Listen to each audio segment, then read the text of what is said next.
வணக்கம் students. Next problem, இந்த ஃபங்க்ஷனுடைய ப்ராப்ளம் எக்ஸசைஸ் 1.3ல 18th problem. The owner of a small restaurant can prepare a particular meal at a cost of rupee 100. He estimates that if the menu price of the meal is X rupees, then the number of customers who will order that meal at that price in an evening is given by the function d of x is equal to 200 minus x. Express is stay, revenue, total cost and profit of this meal as function of x. அதாவது small restaurant ஒன்று இருக்குது. அவருடைய owner பார்த்தீங்கன்னாக்க ஒரு meal ஒன்று prepare பண்ணுறாரு. அவருடைய cost பார்த்தீங்கன்னாக்க 100 ருபீஸு. 100 ருபீஸில் ஒரு மீல் ப்ரிப்பேர் பண்ணியிருக்காரு. He estimate that if the menu price of the meal is X rupees. அதே மெனு ப்ரைஸில் பார்த்தீங்கன்னாக்கா எக்ஸ் ருபீஸ்னு அவர் எஸ்டிமேட் பண்ணுறாரு. Okay, the number of customers who will order that meal at the price in evening is given by the function d of x is equal to 200 minus x. அதாவது அந்த மீலை எத்தனை customer வாங்குறாங்க, number of customers வாங்குறாங்க என்பது 200 minus எக்ஸுங்கிற customer வாங்குறாங்க அப்படின்னு சொன்னோம்னா, அந்த மீலை பொறுத்தவரையிலையும் அவருக்கான அன்றைய நாளுக்கான மொத்த டோட்டல் ரெவென்யூ செலவு, டோட்டல் காஸ்ட்டு, ப்ராஃபிட் வருமானம், இது அப்புறம் பார்த்தீங்கன்னாக்க இதெல்லாம் கண்டுபிடிக்க சொல்கிறாங்க.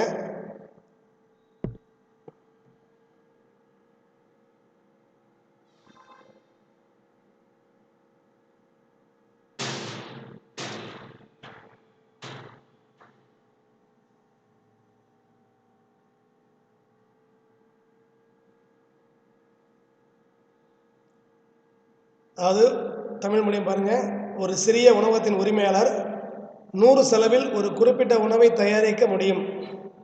உணவு வகை பட்டியலின்படி அந்த உணவின் விலை எக்ஸ் என நிர்ணயித்தால் அந்நாளில் அவ்வுணவை பெறும் வாடிக்கையாளர்களின் எண்ணிக்கை D of X is equal to 200 minus X என்ற சார்பாக அமைகிறது.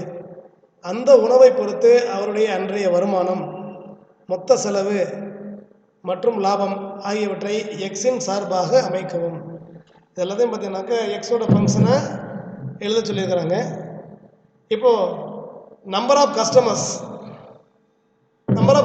எவ்வளவு? 200 மைனஸ் எக்ஸ். அதே இந்த மீனுடைய cost of one meal is equal to rupees 100. இப்போ டோட்டல் காஸ்ட் அப்படின்னு சொல்லும்போது எத்தனை கஸ்டமர் வாங்குறாங்க இன்ட்டு 100 அதானே. அப்போ டோட்டல் காஸ்ட் பார்த்தீங்கன்னா 200 மைனஸ் எக்ஸ் இன்ட்டு 100. ஏன்னா 200 மைனஸ் எக்ஸ் தான் டோட்டல் நம்பர் ஆஃப் கஸ்டமர், அது இன்ட்டு 100. இது பார்த்தீங்கன்னாக்கா டோட்டல் காஸ்ட் ஆகுது. இப்போ ரெவன்யூ ஆன் ஒன் மீல், ஓகேங்களா. இப்போ ஒன் மீலுக்கான ரெவன்யூ எக்ஸ், சரிங்களா. ஒன் மீலுக்கான ரெவன்யூ எவ்வளவு? எக்ஸ், அதான் நம்ம கொடுத்துருக்குறாங்க. இப்போ டோட்டல் ரெவன்யூ, அப்போ டோட்டல் ரெவன்யூன்னு சொல்லும்போது அப்போ X into 200 minus X, X into 200 minus X, ஓகேங்களா. அப்போ ஒரு மீனுக்கான ரெவன்யூ பார்த்தீங்கன்னா எக்ஸ்ன்னு சொன்னோம்னா அப்போ டோட்டல் ரெவன்யூ பார்த்தீங்கன்னா எக்ஸ் இன்ட்டு 200 மைனஸ் எக்ஸ், ஓகேங்களா. இதுதான் அன்றைய வருமானம். இப்போ அன்றைய ப்ராஃபிட், லாபம் எவ்வளவு அப்படின்னு பார்த்தோம்னா டோட்டல் ப்ராஃபிட் அன்றைய டே ரெவன்யூ, அன்றைய வருமானம், அப்புறம் அதுக்கான டோட்டல் காஸ்ட்டு, ஓகேங்களா. இந்த ஃபுட்டுக்கான டோட்டல் காஸ்ட்டு, அந்த மீலுக்கான டோட்டல் காஸ்ட்டு, டே ரெவன்யூ அந்த டோட்டல் காஸ்ட்டை மைனஸ் பண்ணோம்னா அவருக்கு எவ்வளோ லாபம் கிடைக்கும், அன்றைய நாள் வருமானம், அதுக்கான உற்பத்தி செலவு, ஓகேங்களா. இதை மைனஸ் பண்ணிட்டோம்னா கிடச்சிரும். இப்போ டே ரெவன்யூங்கிறது எக்ஸ் இன்ட்டு 200 மைனஸ் எக்ஸ், அன்றைய நாள் வருமானம் எக்ஸ் இன்ட்டு 200 மைனஸ் எக்ஸ், அப்புறம் மைனஸ் டோட்டல் காஸ்ட்டுங்கிறது மீல் 100 ருபீஸ், அதை வந்து பார்த்தீங்கன்னா 200 மைனஸ் எக்ஸ் வாங்கியிருக்கிறாங்க. அப்போ 200 மைனஸ் எக்ஸ் இன்ட்டு 100. ஓகேங்களா? இப்போ இதில் வந்து இதை சப்ட்ராக்ட் பண்ணுவோம். இப்போ ரெண்டுலேயும் பார்த்தீங்கன்னாக்க 200 மைனஸ் எக்ஸ் காமனாக இருக்கா? அதனால் 200 மைனஸ் எக்ஸை காமனாக எடுத்துட்டோம்னா இதில் எக்ஸ் இருக்கும் மைனஸ் இங்கே ஒரு 100. இப்போ 200 minus X into X minus 100. இப்போ எக்ஸ் எவ்வளோ நமக்கு தெரிஞ்சது, அன்றைய டோட்டல் ப்ராஃபிட் நமக்கு தெரிஞ்சு போயிடும். ஓகேங்களா? அப்போ டோட்டல் ப்ராஃபிட் வந்து இது ஒரு ஃபங்க்ஷனாக எழுதிக்கிறாங்க. அப்போ எக்ஸ் எவ்வளவு அப்படின்னு நம்ம போட்டோம்னா அதுக்கான ப்ராஃபிட் நமக்கு தெரிஞ்சு போயிடும். அப்போ 200 minus X into X minus 100 இதுதான் டோட்டல் ப்ராஃபிட். அந்த உணவுக்கு அவர் வாங்கக்கூடிய லாபம். கொஸ்டின் நம்பர் 19 பாருங்க. The formula for converting from Fahrenheit to Celsius temperature is y is equal to 5x by 9 minus 160 by 9. Find the inverse of this function and determine whether the inverse is also a function. அதை பார்த்தீங்கன்னாக்க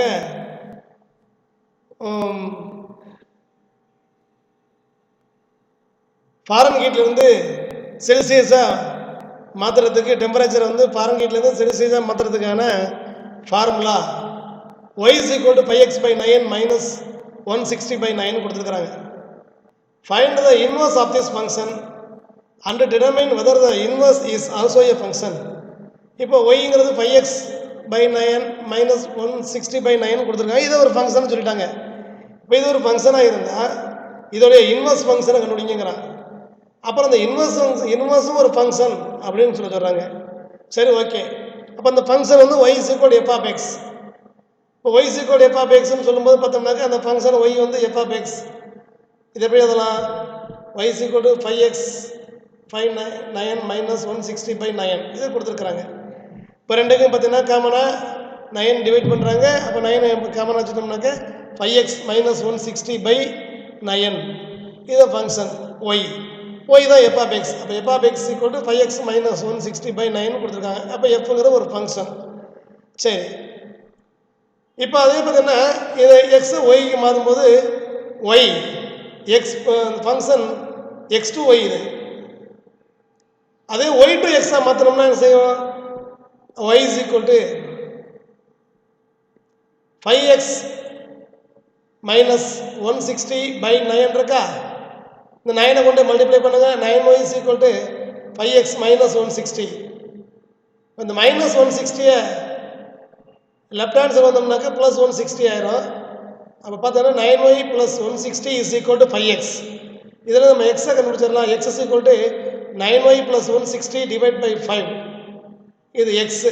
அது எக்ஸுங்கிறது g of Y is equal to இது வந்து பார்த்தீங்கன்னா y from x. 9y is equal 9y plus 160 by 5 இது g of y. அப்போ எஃப்ங்கிற ஃபங்க்ஷன் 5x மைனஸ் 160 பை 9, ஜிங்கிற ஃபங்க்ஷன் 9y ப்ளஸ் 160 பை 5. இப்போ இது வந்து இன்வர்ஸ் ஆகிருக்கு அப்படின்னு சொல்லணும்னா நம்ம காம்போசிட் ஃபங்க்ஷன் படி f composite G composite F பார்த்தீங்கன்னா ரெண்டு ஐடென்டிட்டி ஃபங்க்ஷனை காமிச்சது அப்படின்னு சொன்னோம்னாக்க நம்ம வந்து ரெண்டுமே எஃப் ஜி வந்து ரெண்டுமே பைஜெக்ஷனாக இருக்குது அப்படின்னு சொல்லலாம். அப்போ ஒருத்தர் இன்னொருத்தரோட இன்வர்ஸ் அப்படின்னு சொல்லிக்கலாம். பாருங்கள், அப்போது G composite F of X, G composite F of X is equal to அப்போ ஜி ஆஃப் எஃப் ஆஃப் எக்ஸ்ன்னு சொல்லலாம். இப்போ ஜி ஆஃப் எஃப் ஆஃப் எக்ஸுங்கிறது என்னது? 5x minus 160 by 9. F of X நம்ம பார்த்துருக்குறோம் 5x மைனஸ் 160 பை 9. இது g of 5x minus 160 by 9 இருக்கு. அப்போ இதை கொண்டு g of X G of ஒய்யில் கொண்டு போய் 5x மைனஸ் 160 பை 9 அப்ளை பண்ணணும். இப்போ ஜி ஆஃப் ஒய்யில் போய்ட்டு ஒய்க்கு பதிலாக அங்கே என்ன இருக்குது? மைனஸ் 9 இன்டு ஒய்க்கு பதிலாக 5x minus 160 by 9 plus 160 divide by 5 இருக்கா? இப்போ 9 கேன்சல் ஆகிடும். 5x minus 160 plus 160 divide by 5 இருக்கு. அந்த மைனஸ் 160 ப்ளஸ் 160 கேன்சல் ஆகிடுது. அப்போ 5x டிவைட் பை 5. இப்போ நியூமரேட்டர் டினாமினேட்டர் 5 கேன்சல் ஆச்சுனாக்கா அப்போ எக்ஸ் மட்டும் இருக்கும். அப்போ பாருங்கள், g composite f is equal to i x. G composite f is equal to i x. அடுத்து f composite g or g composite with f எப்படி சொன்னாலும் சரி தான். F composite g is equal g of Y is equal to அப்போ F of g of y இப்போ எஃப்ங்கிற ஃபங்க்ஷனில் எக்ஸுக்கு பதிலாக ஜி ஆஃப் ஒய் அப்ளை பண்ணணும். இப்போ ஜி ஆஃப் ஒய் என்ன இருக்குது? 9y + 160/5 9y + 160 டிவைட் பை 5 அதை கொண்டாந்து அந்த ஃபங்க்ஷன் எஃப்ல அப்ளை பண்ணுறேன். எஃப்ல அப்ளை பண்ணோம்னா எஃப் ஆல்ரெடி என்ன இருக்குது 5x - 160/9 இருக்கா. 5 × எக்ஸுக்கு பதிலாக 9y + 160/5 அப்ளை பண்ணுறேன். அப்போ 5 கேன்சல் ஆகிடுது. 9y + 160 - 160 டிவைட் பை 9 -160 + 160 கேன்சல் ஆயிடுச்சுன்னா 9y இருக்குது. 9y/9 = y = iy. அதாவது எஃப் காம்போசிட் ஜி வந்து ஐஒய்னு கிடைக்குது. G composite f i x, f composite g வந்து ஐஒய்னு இருக்குது. அப்போ therefore f and g are bijections. அப்போ எஃப்பும் ஜியும் பைஜெக்ஷனாக இருக்காங்க. அப்போ ரெண்டு பேரும் பைஜெக்ஷன் சொன்னோம்னா அப்போ they are inverse to each other and inverse of each other. அவங்க ரெண்டு பேரும் எஃப் வந்து ஜியோட இன்வர்ஸ் சொல்லலாம், இல்லை ஜி வந்து எஃபோட இன்வர்ஸ்னு சொல்லலாம். அப்போ எஃபோட இன்வர்ஸ் யார்? Therefore f inverse of X is equal to, அப்போ f inverse of X is equal to y. Y யார்? 5x + 160/5 5x + 160 டிவைட் பை 5 ஓகேங்களா. அப்படியே வச்சுக்கிட்டலாம். இல்லைன்னா இந்த 5 டிவைட் பண்ணோம்னாக்கா 9/5x + 160/5 சொன்னால் 160 5 டிவைட் பண்ணோம்னா 32 5s are 160. அப்போ 9/5x + 32 இது எஃப் இன்வர்ஸ் ஆஃப் எக்ஸு. ஓகேங்களா. அப்போது இந்த ஃபங்க்ஷன் பார்த்தீங்கன்னாக்கா இது ஒரு ஃபங்க்ஷன், எஃப் இன்வர்ஸ் ஒரு ஃபங்க்ஷன். ஓகே, நெக்ஸ்ட் பாருங்க. Question number 20.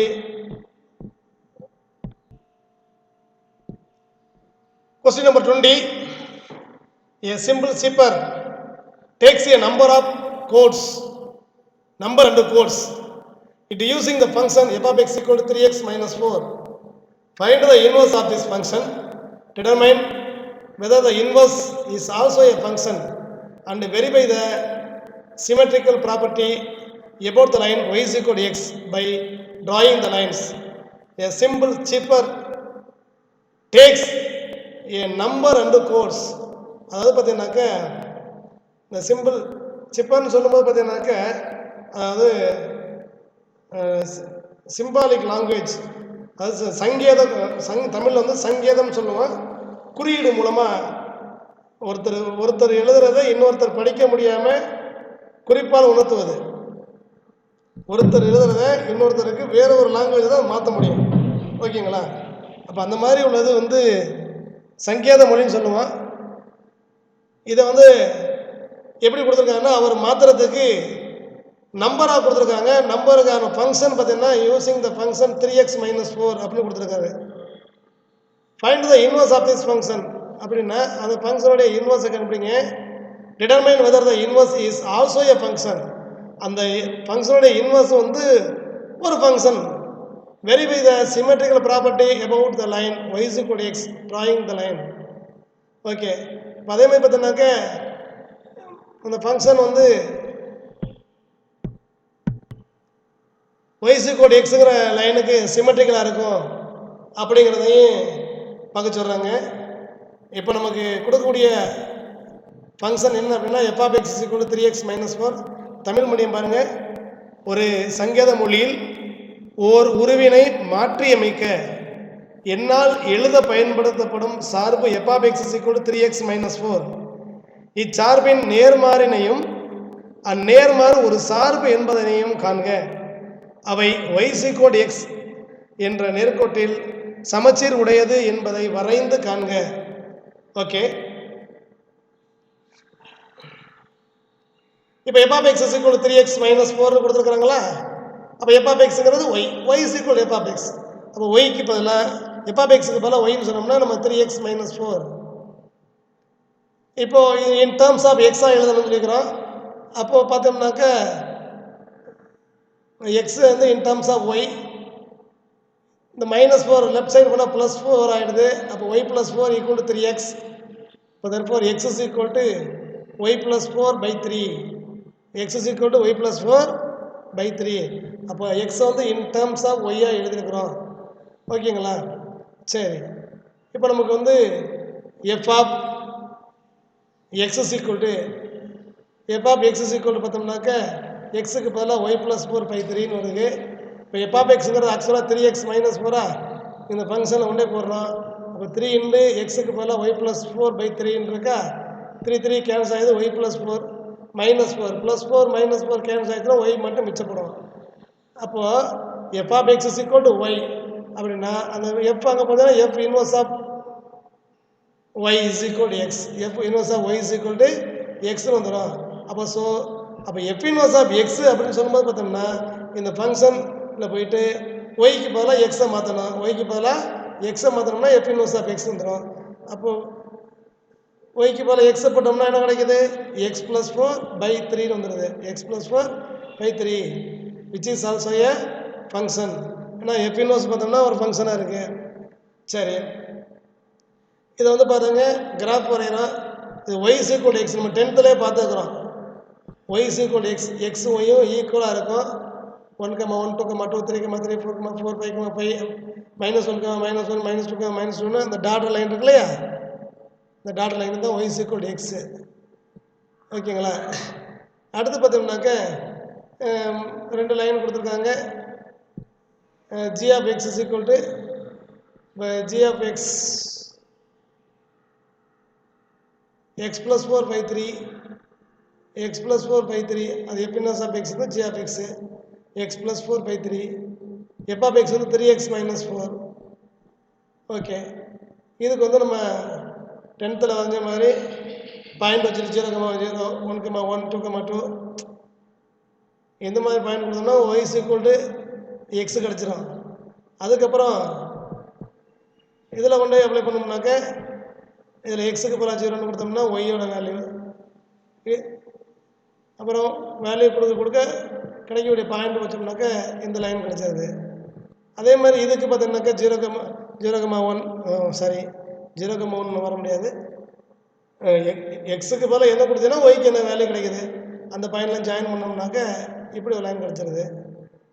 இப்போ இந்த 2 லைனை இன்டர்செக்ட் பண்ணிக்கிறாங்க. அதை y is equal to x வந்தோம்னாக்கா அந்த 2 லைனை இன்டர்செக்ட் பண்ணக்கூடிய அந்த பாயிண்ட்டை தான் இன்டர்செக்ட் பண்ணிக்கிறாங்க. ஓகேங்களா? அப்படின்னு சொல்லும்போது அந்த ஒய் இஸ் ஈக்குவல் டு எக்ஸுக்கு இந்த 2 ஃபங்க்ஷனும் சிமெட்ரிக்கலாக இருக்கும். ஒய் இஸ் ஈக்குவல் டு எக்ஸுக்கு அந்த 2 லைன் எப்படி இருக்கும்? சிமெட்ரிக்கலாக இருக்கும். ஓகேங்களா?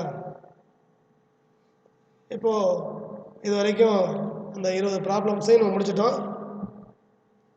இப்போ அடுத்தது பார்த்தீங்கன்னாக்க நீங்கள் திரும்ப இந்த 20 ப்ராப்ளத்தையும் போட்டு பாருங்கள். இனி அதுக்கடுத்து எக்ஸசைஸ் பார்த்தீங்கன்னா அந்த கிராஃபை யூஸ் பண்ணி செய்கிறோம். அதுக்கு முன்னாடி கொஞ்சம் சிம்பிள் ஃபங்க்ஷன்ஸ், சில இம்பார்ட்டன்ட் டெஃபினேஷன்ஸ் ஃபங்க்ஷன்ஸ் இருக்குது. அந்த டெஃபினேஷன்ஸை கொஞ்சம் பார்த்துங்க. Some special functions. Polynomial function அது பல்லுறுப்பு சார்பு அப்படிங்கிறது என்ன அப்படின்னு பார்த்தோம்னா function F from R to R defined by F of X equal to a0 x power n plus a1 x power n minus 1 plus a2 x power n minus 2 up to plus an minus 1 x plus an. இந்த மாதிரி ஒரு ஃபங்க்ஷனை define பண்ணுறோம். எக்ஸோட power n into a0, அடுத்து எக்ஸோட power n minus 1, இங்கே a0லேருந்து ஒன்று இன்க்ரீஸ் ஆகி a1 ஆகிடுது. அடுத்து ப்ளஸ் எக்ஸ் பவர் இன்னொரு -1 குறைஞ்சதான் எக்ஸ் பவர் n minus 2 ஆகிடுது. ஏயில் பார்த்தீங்கன்னா ஒன்று அதிகரிக்குது, a2 × x power n minus 2. அப்படியே போனோம்னாக்க எக்ஸு பார்த்தீங்கன்னாக்கா கடைசியாக எக்ஸ் பவர் 1ல் நிற்குது. இப்போ an minus 1. அடுத்தது பார்த்தீங்கன்னா எக்ஸ் பவர் 0 1ன்னு வந்துடும். அப்போ an. ஆக்சுவலாக பார்த்தீங்கன்னா இது வந்து டிசெண்டிங் ஆர்டரில் இருக்குது. இதே அசெண்டிங் ஆர்டர் பண்ணோம்னா a0 + an minus 1 x plus an minus 2 x square plus an minus 3 x cube இந்த மாதிரி போயிட்டே இருக்கும். இது அப்படியே டிசெண்டிங் ஆர்டரில் எழுதியிருக்கிறோம். இதில் ai ஆர் கான்ஸ்டன்ஸ். இந்த X power n n minus 1 கோஎஃபிஷியன்ட்லாம் a0 a1 a2 a3 up to an இருக்கு இல்லையா, அதான் ai. இதுதான் யார்? கான்ஸ்டன்ஸ். அப்படின்னா இந்த ஃபங்க்ஷன் என்ன சொல்லுவோம்? Polynomial functions. அப்போ ஒரு ஃபங்க்ஷன் பாலினாமியல் ஃபங்க்ஷன் சொன்னோம்னா F of X a0 x power n plus an minus 1 x power a1 x power n minus 1 plus a2 x power n minus 2 plus a3 x power n minus 3 up to an minus 1 x power 1 x, that is plus an. இப்படி சொன்னோம்னா அந்த function வந்து polynomial function, ஒரு பல்லுறுப்பு சார்பு என அழைக்கப்படுகிறது. ஓகேங்களா?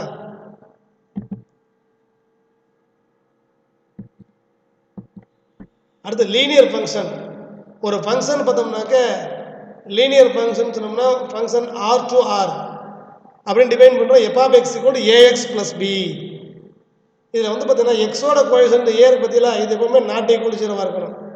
பிங்கிறது எந்த ஒரு கான்ஸ்டன்ட் ஆனாங்களா 2x + 3 7x - 4 -5x + 6 இந்த மாதிரி இருக்கக்கூடிய எல்லா ஃபங்க்ஷனே பார்த்தீங்கன்னாக்க லீனியர் ஃபங்க்ஷன் அப்படின்னு சொல்லுவோம். ஓகேங்களா. ஆக்சுவலாக லீனியர் ஃபங்க்ஷன் அப்படின்னு சொன்னாலே இந்த லீனியர் ஃபங்க்ஷனும் ஒரு பாலினாமியல் ஃபங்க்ஷன். அந்த லீனியர் ஃபங்க்ஷன் பார்த்தீங்கன்னா நம்ம கிராஃப் வரைஞ்சோம்னா அது ஒரு ஸ்ட்ரைட் லைனுக்கு தான் இருக்கும். ஓகேங்களா. லீனியர் ஃபங்க்ஷனுங்கிறது ஒரு ஸ்ட்ரைட் லைன். 2x + 3 7x - 4 அதாவது எக்ஸோட பவர் 1 இருந்து ஒரு ஈக்குவேஷன் இருந்தால் எக்ஸோட பவர் 1 அப்படின்னு ஈக்குவேஷன் இருந்துச்சுனாக்க அது என்னவா இருக்கும், ஒரு ஸ்ட்ரைட் லைனாக தான் இருக்கும். அந்த ஃபங்க்ஷன் என்ன சொல்லுவோம், லீனியர் ஃபங்க்ஷன் அப்படின்னு சொல்லுவோம். ஓகேங்களா. நெக்ஸ்ட் பார்த்தீங்கன்னாக்க எக்ஸ்பொனன்ஷியல் ஃபங்க்ஷன்.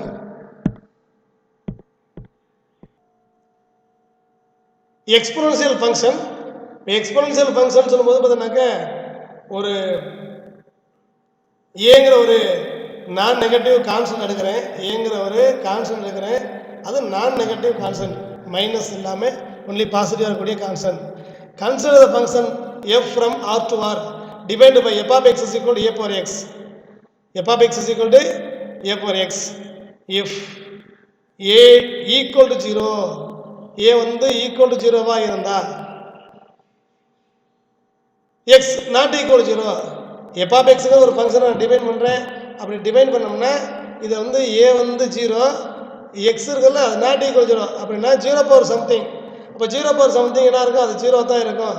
அப்போ அந்த ஃபங்க்ஷன் என்னவா இருக்கும், 0 ஃபங்க்ஷன் அப்படின்னு சொல்லலாம். அதே ஏக்கு பதிலாக 1ன்னு கொடுத்தோம்னா 1 பவர் எக்ஸ், 1ஓட பவர் எக்ஸ், எக்ஸ் யாராக இருந்தாலும் அது 1 பவர் சம்திங் 1 இருக்கும். அப்போ அந்த ஃபங்க்ஷன் எஃப் ஆஃப் எக்ஸ் வந்து 1 இருக்கும். அதுவே ஏ இஸ் கிரேட்டர் தென் 1, ஏ வந்து 1ஓட பெருசாக இருந்துச்சுன்னா அந்த function F of X equal A power எக்ஸ்ன்னு சொல்லுவோம். அந்த ஃபங்க்ஷன் சொல்லுவோம் a power x is called the exponential function. ஓகேங்களா. நெக்ஸ்ட் பார்த்தீங்கன்னாக்க இப்போ லாகரிதமிக் ஃபங்க்ஷன் சொல்லும்போது பாருங்க a is greater than b a constant. Okay. இந்த function F from 0 to infinity to r 0 to infinity to r is divided by f of x equal to log x base a is called a logarithmic function. f of x equal to log x base a ன்னு சொல்றோம். அப்போ அந்த function பார்த்தீங்கன்னாக்க எங்கே define பண்ணுறோம்னாக்க 0 to infinity only positive தான் define பண்ணுறோம். அங்கேருந்து எங்கே போகுது, டு ஆர், எந்த ஒரு ரியல் நம்பருக்கும் போகுது. அப்போ 0 to infinity to r domain வந்து 0 to infinity இருக்குது.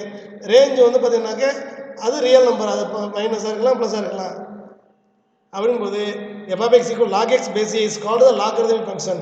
In fact the inverse of an exponential function F of X equal A power X on a suitable domain is called a logarithmic function. அது A power எக்ஸோடைய inverse, A power எக்ஸோடைய inverse function இருக்கு இல்லையா, அது பார்த்தோம்னா அதை நம்ம லாகரிதமிக் ஃபங்க்ஷன் சொல்லலாம். லாகரிதமிக் ஃபங்க்ஷனுக்கு சூட்டபிள் டொமைன் அமையும். ஏ பவர் எக்ஸோட இன்வர்ஸ் ஃபங்க்ஷன் பார்த்தீங்கன்னாக்க லாகரிதமிக் ஃபங்க்ஷனுக்கு டொமைனாக அமையும். ஓகேங்களா. அடுத்து ரேஷனல் ஃபங்க்ஷன்ஸ், விகிதமுறு சார்பு. இது அவ்வளோதான். ரெண்டு ஃபங்க்ஷன் இருக்கும். F of X G of எக்ஸ்னு ஒரு எஃப் ஆஃப் எக்ஸுங்கிற ஒரு ஃபங்க்ஷன் எப்படி டிஃபைன் பண்ணுறேன், P of X by Q of எக்ஸ்னு சொல்கிறோம். ஓகேங்களா. on a suitable domain where p of x and q of x are polynomials. p of x ஒரு polynomial function, q of x ஒரு polynomial function. Okay. அதில் q of xங்கிறது பார்த்தீங்கன்னா denominator இருக்கிறதுனால அந்த q of x மட்டும் எப்படி இருக்கக்கூடாதுன்னா 0வாக இருக்கக்கூடாது. q of x is not equal to 0 is called a rational function. f of x equal to p of x by q of x ன்னு சொன்னோம்னா அந்த q of x மட்டும் not equal to 0 ன்னு சொன்னோம்னா அந்த ஃபங்க்ஷன் தான் சொல்லுவோம் rational function. அடுத்து reciprocal function. If f is a real valued function such that f of x is not equal to 0, then the real valued function g divided by g of x equal to 1 by f of x and a suitable domain is called the reciprocal function of f. இப்போ fங்கிறது ஒரு real valued function, அதே விட f of x வந்து not equal 0 இருக்கணும். Okay. இப்போ ஜிங்கிறது பார்த்தோம்னாக்க எப்படி reciprocal function சொன்னோம்னா அந்த ஜியை எப்படி நம்ம டிஃபைன் பண்ணுறோம், G of X equal 1 by F of எக்ஸ்னு டிஃபைன் பண்ணுறோம். ஓகேங்களா? 1 பை எஃப் ஆஃப் எக்ஸ்னு சொல்லும்போது இந்த ஜி ஆஃப் எக்ஸ் தான் நம்ம வந்து ரெசிப்ரோக்கல் ஃபங்க்ஷன் அப்படின்னு சொல்லுவோம். அதில் எஃப் ஆஃப் எக்ஸ் வந்து டினாமினேட்டர் இருக்கிறதுனால F of X is not equal to 0. ஓகேங்களா? அப்போ F of X not equal to 0, the domain of G is set obtained from R by removing the real numbers at which f of x is equal to 0. ஓகேங்களா? f of x வந்து x 0 இருக்கக்கூடாது. For example, the largest possible domain of f of x equal to 1 by x minus 1 is f of x equal to 1 by x minus 1 உடைய largest possible domain. Denominator பார்த்தோம்னா x minus 1 இருக்கு. அப்போ x minus 1னாக்கா denominator 0 ஆகக்கூடாது. அப்போ x minus 1 வந்து not equal 0. அப்போ x is not equal to 1. அப்போ இந்த ரியல் நம்பர் செட்டில் 1 தவிர வேறு யாருமே இருக்கலாம். எக்ஸுக்கு பதிலாக 1 கொடுத்தோம்னா 0 ஆயிரும். அப்போ லார்ஜஸ்ட் பாசிபிள் டொமைன் சொல்லும்போது set of all real numbers except 1. 1 தவிர மற்ற எந்த ரியல் நம்பர் வேணுமோ இது எஃப் ஆஃப் எக்ஸுக்கு டொமைனாக இருக்க முடியும். ஓகேங்களா?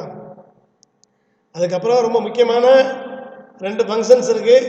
ஆடு ஃபங்க்ஷன், ஈவன் ஃபங்க்ஷன்ஸ். இது ரொம்ப ரொம்ப முக்கியமான ஃபங்க்ஷன்ஸ். ஐஎஸ்என்டியில் +2ல் ரொம்ப முக்கியமாக யூஸ் ஆகும். ஒரு ஃபங்க்ஷன் எஃப்ங்கிற function R to R real நம்பரில் ரியல் டிஃபைன் பண்ணுறேன். Is set to be an odd functions if f of minus x equal to minus f of x for all x belongs to R. அதாவது எந்த ஒரு real number நீ x எடுத்துக்கிட்டாலும் f of எக்ஸில் போயிட்டு எக்ஸுக்கு பதிலாக மைனஸ் எக்ஸ்னு போட்டோம்னா எஃப் ஆஃப் மைனஸ் எக்ஸ்னு கிடைக்கும். இப்போ எஃப் ஆஃப் மைனஸ் எக்ஸுங்கிறது மைனஸ் எஃப் ஆஃப் எக்ஸுக்கு ஈக்குவலாக இருக்குது.